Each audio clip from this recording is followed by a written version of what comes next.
Are you newly single? Maybe you've recently lost your spouse.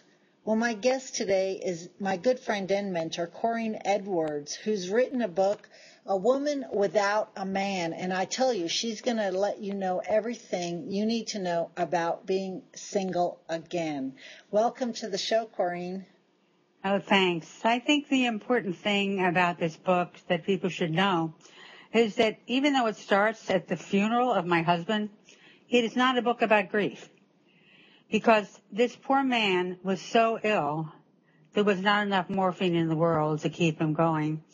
And finally, when he died, it was a tremendous relief, and I thought that would be the end of it. But it turned out to be just the beginning. You've got so many funny stories in here. It's not a book about grief. You're right. Now, your emotion comes through that you're sad about your husband dying, and that comes through, of course. But it's really a funny book about how you then go approach the world as a single woman without a man. You've got several funny stories in there. One specifically of how you were disinvited to a dinner party because of an extra chair. Will you share that with us? Well, first of all, I want to tell you that people started asking me 2 months after my husband died, are you seeing anyone? And I couldn't believe it.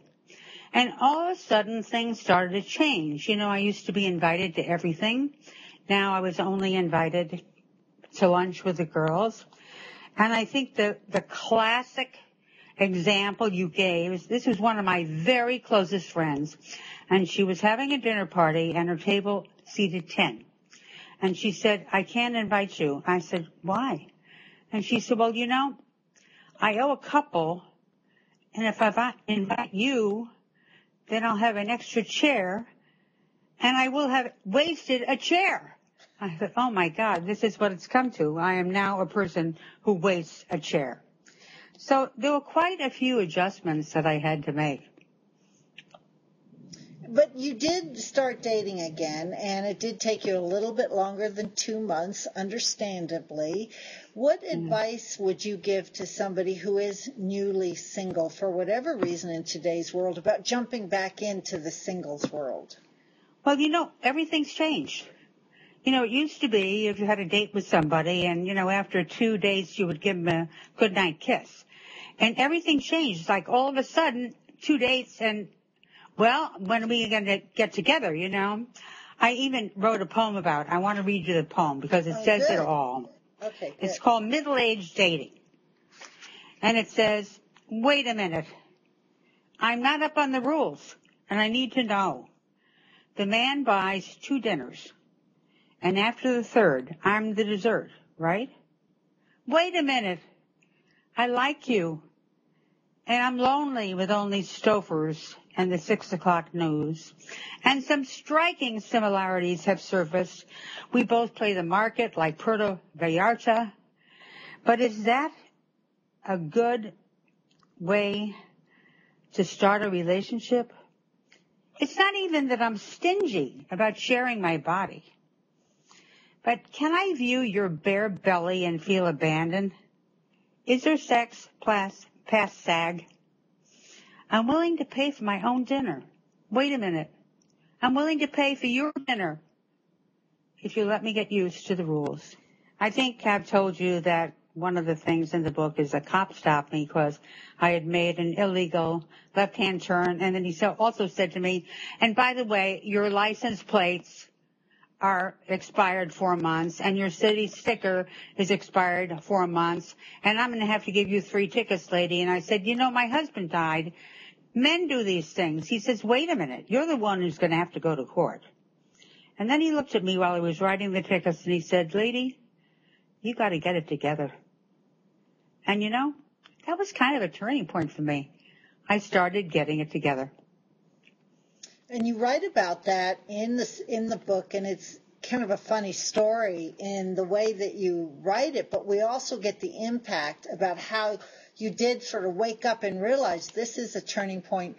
You are responsible. You have to learn how to take care of the car and do all these things that you'd never had to learn before. And that's probably some good advice for especially women who are suddenly single, is to start learning how to take care of all the details that you didn't take care of before, not because you couldn't, but just because you didn't.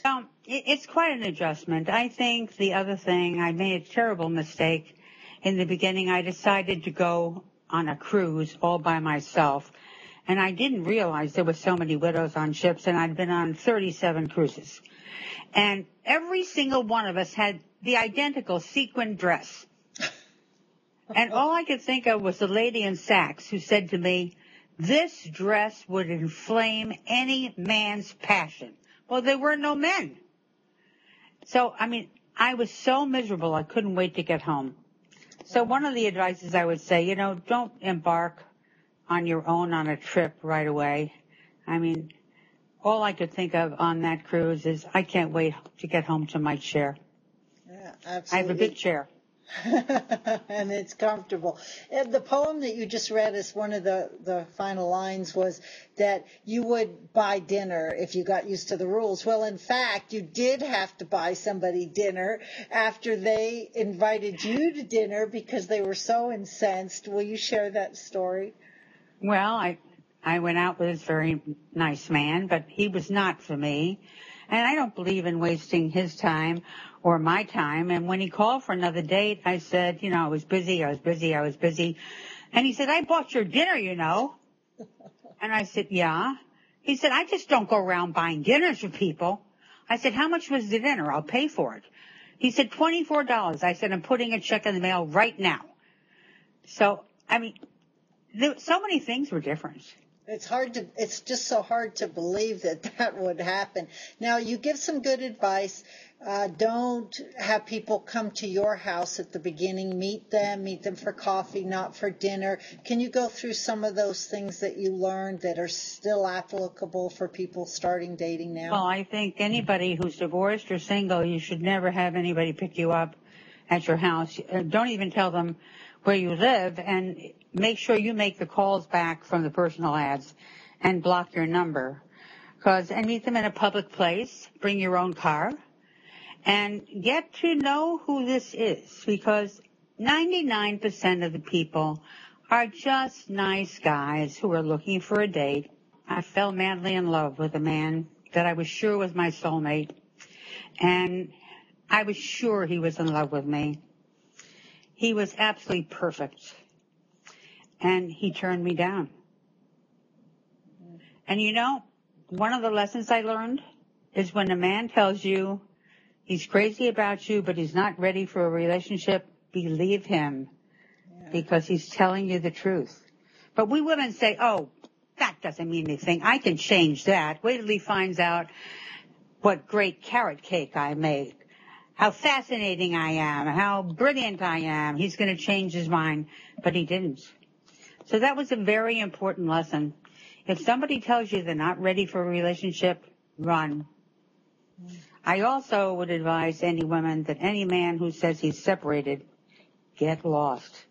That is surely going to be a mess. So stay away from that. Yeah, wait till they're really divorced is what you're saying. Divorced or, absolutely. Or the relationship is finished, whatever that means, but not just... After them go back to their wives. Right, sure. Yeah. Absolutely. But I think the main thing that I like to bring out in this book is that when it comes right down to it, there is nobody that is going to be your soul mate. You have to be your own soul mate.